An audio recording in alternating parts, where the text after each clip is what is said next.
Olha, este é o momento, todos foram importantes, mas um dos motivos maiores de estarmos aqui na reunião foi eu poder solicitar o nosso querido Werneck, nosso Pete, nosso ilustre, né, que aprendi a admirá-lo, né, pela sua vontade, pela sua inteligência e capacidade de servir em qualquer lugar. E está sempre disposto a ajudar. O que você solicitar ou perguntar para o Werneck, com certeza ele vai te responder. Né? E desnecessário apresentar o nosso Pete Werneck, porque todos que estão aqui conhecem o Pete. Casado com a excelentíssima Regina, uma senhora extraordinária, né? Então, é um casal assim, extraordinário. Né? Quem conviveu, quem conhece o Werneck, sabe da história dele, sabe o que ele pode trazer para nós. Werneck, eu te digo que você é o cara, como eu falo para o Laudi, para todos que estão aqui, sou amigo seu, tá bom? Muito bem-vindo e obrigado por aceitar este convite, por dar esse assunto. Centralização versus descentralização. Então, é com você, meu caro. Bem-vindo. Meu companheiro Maurício, muito obrigado pelo convite. A todos os confrades, o meu boa noite, a satisfação de estarmos juntos nessa sala virtual. Eu devo dizer que o companheiro Maurício me convidou para falar sobre as coisas modernas do Laios, a estrutura, e eu me disse que eu recusei o convite por não me considerar à altura. Eu não estou atualizado o suficiente para poder falar, outras pessoas poderão falar com muito maior proficiência. Mas um tema que eu sugeri, ele aceitou, do qual eu gosto bastante, é o problema da centralização ou a descentralização no leonismo. A independência de cada clube, a sua capacidade de avaliar as necessidades da comunidade, etc., ou a imposição de certas normas, tem que ter um diretor GMS, GNS, GDS, o ex-presidente imediato deve ser isso, o primeiro vice-presidente deve ser isso, quando isso é muito fácil em lajes internacional, onde existem centenas de funcionários que asseguram a continuidade daquele tema específico, mas que é completamente fora da realidade da esmagadora maioria dos clubes de lajes pelo mundo todo, não só no Brasil. Então, eu vou tratar do tema leonismo, centralização e descentralização. E eu começo por uma narrativa meio histórica. Por milhares de anos, ao longo da caminhada do Homo sapiens na construção da civilização humana, tal como ela se apresenta neste início do século XXI, o embate tem sido sempre constante. O forte contra o fraco, o rápido contra o lento, o inteligente contra o estúpido, o saudável versus o doente e o deficiente, o astuto versus o ingênuo, o mau contra o bondoso, o inventivo contra os de pouca imaginação, o rico contra o pobre e assim por diante. Estes conflitos, ao longo da história da humanidade, produziram brigas, guerras, domínio de um grupo sobre o outro, opressão, colonialismo, escravidão, opulência em face de pobreza extrema, dominação econômica, extermínio de grupos, absorção e aniquilamento de culturas e religiões, genocídios, destruição de tradições, predomínio do mais forte, do mais esperto, do truculento, do portador de mais e melhores armas e sem escrúpulos. Ao mesmo tempo, no curso da história, foi se desenvolvendo uma consciência crítica entre as almas mais bem formadas, se opondo ao opressor e pregando com o vigor das ideias e do amor ao próximo, que se devia mais respeito e proteção a todo e qualquer ser humano, independentemente de sua força, sua inteligência, riqueza, criatividade, opção de existência, vantagem numérica, gênero, etnia, cor da pele, profissão, preferência religiosa ou a ausência dela e tudo mais. Começou a existir e perdura até os dias de hoje uma batalha interminável no campo das ideias e do direito entre todos que podem ser intitulados de os mais fortes e aqueles mais fracos, entre os dominantes e os dominados. De um lado a riqueza, do outro pobreza, os que constituem maioria e os que formam as minorias. Como vociferou uma vez um líder parlamentar, ao tempo em que eu fui deputado estadual na antiga Guanabara há 50 anos, me dizia ele: maioria vota, minoria protesta. Não gostou, coma menos, deputado. Isso é natural, é do homem. A tendência de que os maiores, os mais fortes, tendem a predominar é não ter o respeito pelas minorias. Como conciliar as prerrogativas do grupo majoritário com os também respeitáveis direitos das minorias? Em outras palavras, como somar a riqueza das opções da maioria com o brilho do respeito a todas as minorias? Como limitar o direito à existência de atitudes majoritárias ou minoritárias que não firam os direitos, crenças, opções filosóficas, políticas ou religiosas dos demais? O movimento leonístico, como igualmente diversas outras associações e clubes de serviço, surgiu no início do século XX, quando o embate de ideias similar aos acima expostos estava em plena efervescência.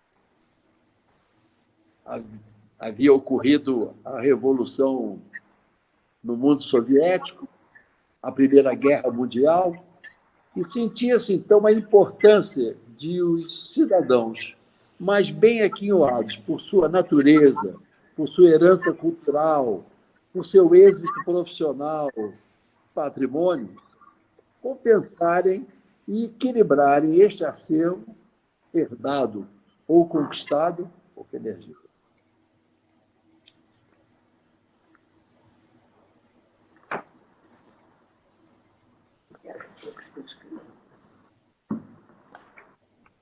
Como conciliar este acervo herdado ou conquistado com contribuições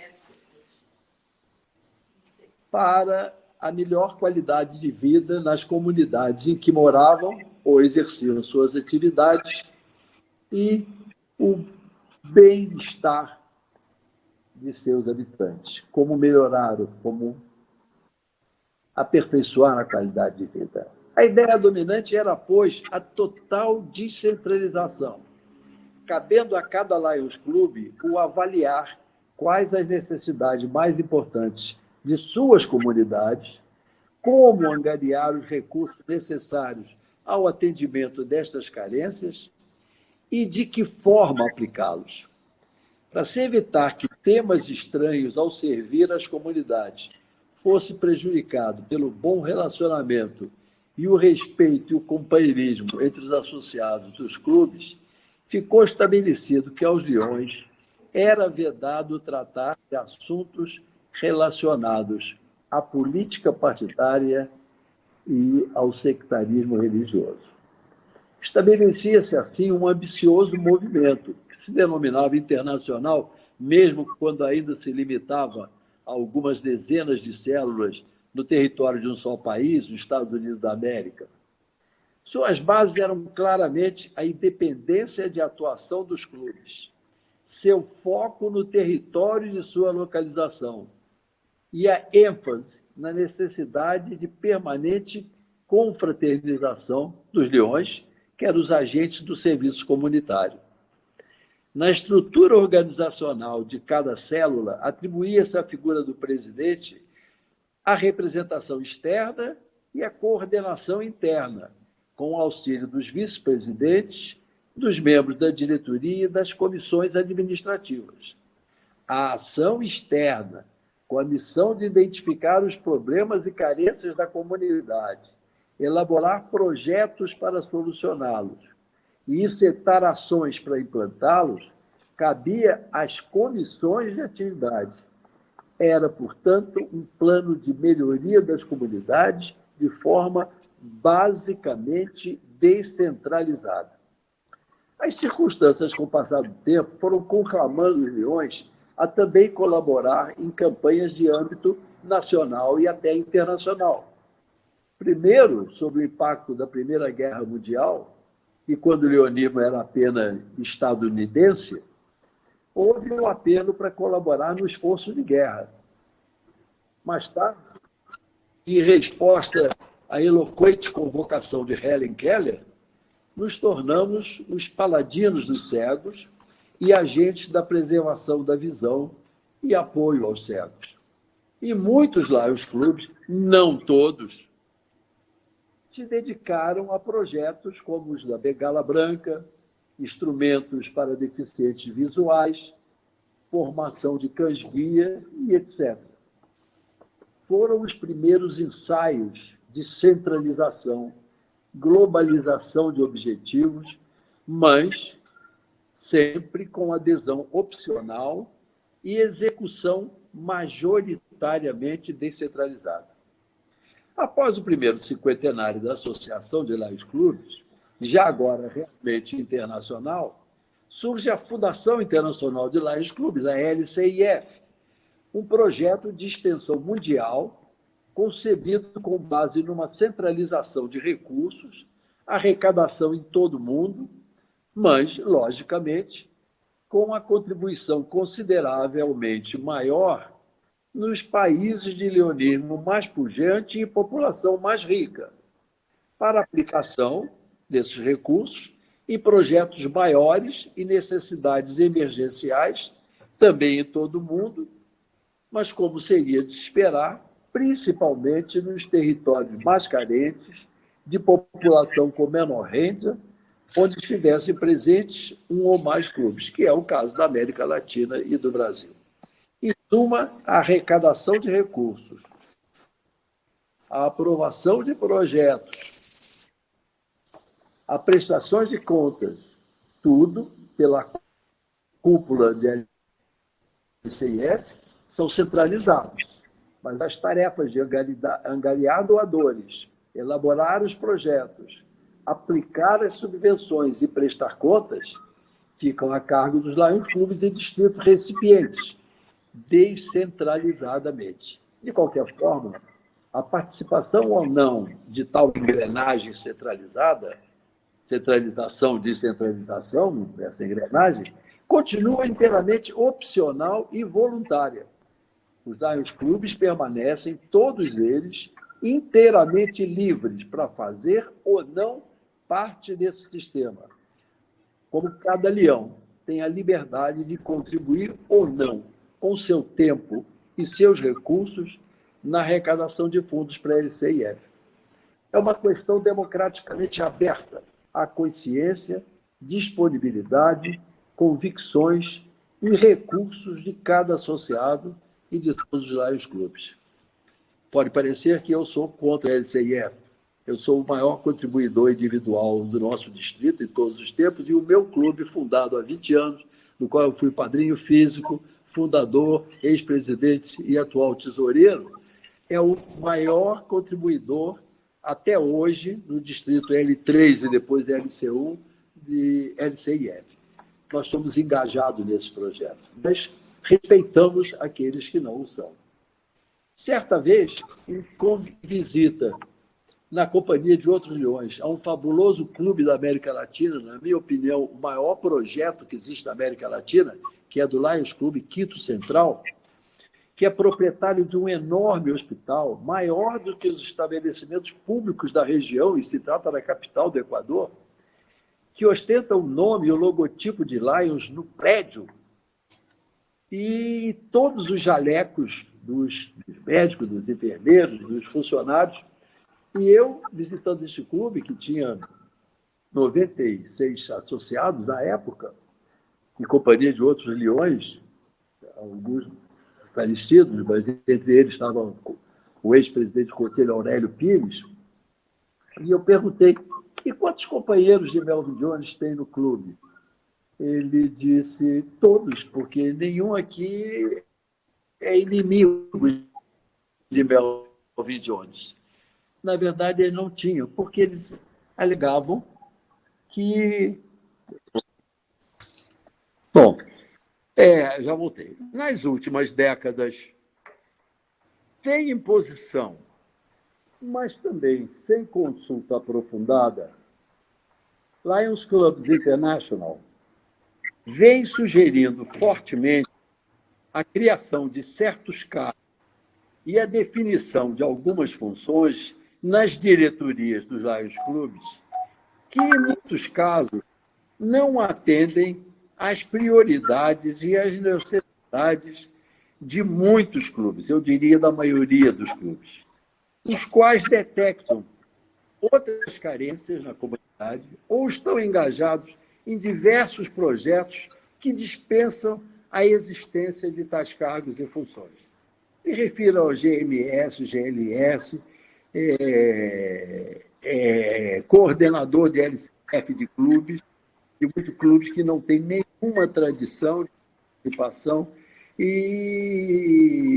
ou a fixação de que ao vice-presidente cabe tal função, o ex-presidente imediato aquela função, procurando uma cópia do modelo de Lions Internacional, esquecendo-se que Lions Internacional, qualquer diretor tem a apoiá-lo centenas de funcionários bem qualificados, bem preparados, selecionados, e então a mudança todo ano, por exemplo, do chairman da Fundação Lions Internacional não afeta a continuidade dos trabalhos, porque tem o apoio de todo esse staff, que é quem garante a continuidade dos serviços, etc.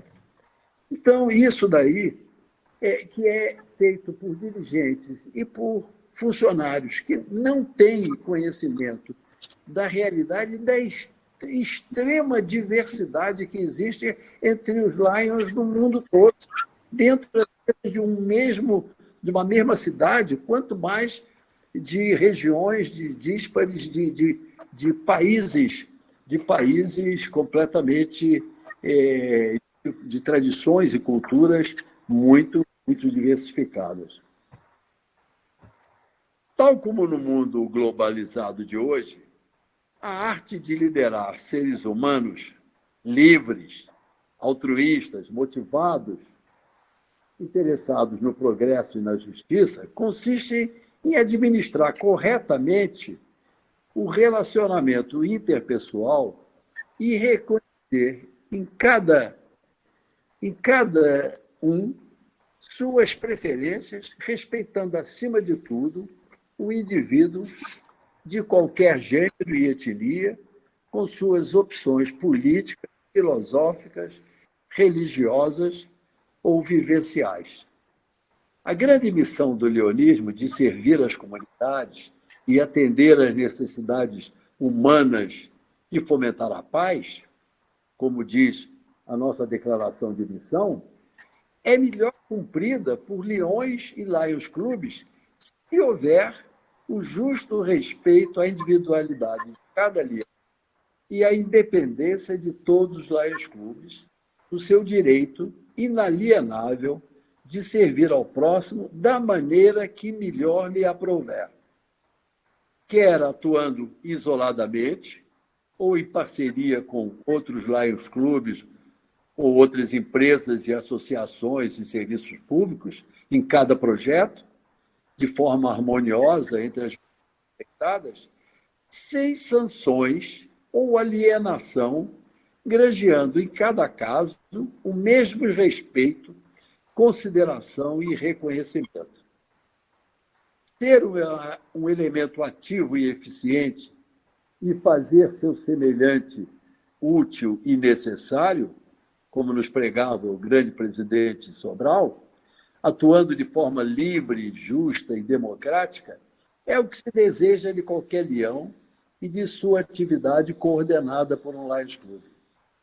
Não importa se o seu serviço esteja focado numa atividade pontual, única, mas essencialmente necessária, ou mais abrangente em seus aspectos territoriais, setoriais ou temporais. Tampouco importa que se esteja engajado numa atividade centralizada ou parte de um projeto maior que requer centralização na sua organização. É uma opção de cada Lions Club, decidida democraticamente por seus leões, o priorizar a sua independência de planejamento e execução de atividades dentro dos limites dos estatutos, dos propósitos do leonismo e seu código de ética. Ou, por outro lado, se assim desejar, se adequar às chamadas cada vez mais frequentes para ser parte de uma engrenagem muito maior de administração centralizada. A centralização sempre requer um alto grau de uniformização e perda da identidade e independência de cada unidade. A descentralização, por outro lado, limita o alcance das campanhas financeiras, reduz o escopo de cada atividade e representa, muitas vezes, dispersão de esforços. O grande desafio ao leão, homem ou mulher, do século XXI, é semelhante ao dilema de todos os bilhões de habitantes deste nosso planeta Terra. Como conciliar nossa individualidade de ser humano, cada vez mais refinado, requintado, bem informado e consciente das próprias escolhas, em todos os campos e aspectos, como fazer parte de algo muito maior, que sufoca nossa criatividade, reduz nossas opções, tende a nos nivelar, seguindo decisões e implementação por pessoas que ignoram as realidades locais, não consideram as preferências individuais, priorizam os problemas que afetam maiorias em detrimento das carências locais e regionais. Qual o caminho para o crescimento do leonismo, mirando a quantidade sem perder a qualidade? Buscando o êxito global, com projetos imaginados por muitos dirigentes e funcionários de acordo com a sua visão basicamente unicultural, os funcionários, mesmo que de nacionalidades diversas, vivem, trabalham nos Estados Unidos, no subúrbio de Chicago, e vivem aquela realidade. Ou, por outro lado, seguindo a tendência centralizadora, mas, ao mesmo tempo, respeitando a incrível riqueza,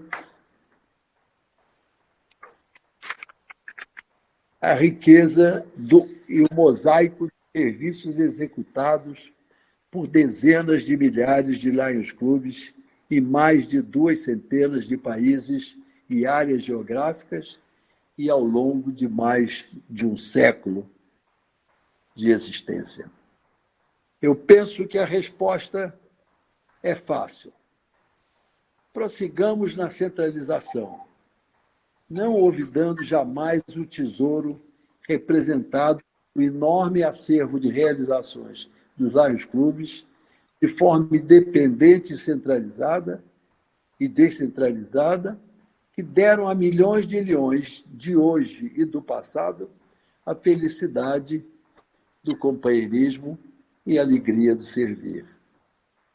Muitos dirigentes, desde o nível mais alto até o de governador do distrito, através de concursos e premiações, acaba caindo na pregação uniformista que é recebida na preparação dos governadores, nas escolas de liderança para os governadores eleitos, preparadas por esses funcionários, e aí cobram na organização desses seus concursos e premiações. Muitas vezes, o se engajar num projeto global e desconhecem, e não premiam, e quase que alijam, os põem fora da possibilidade de obter reconhecimento,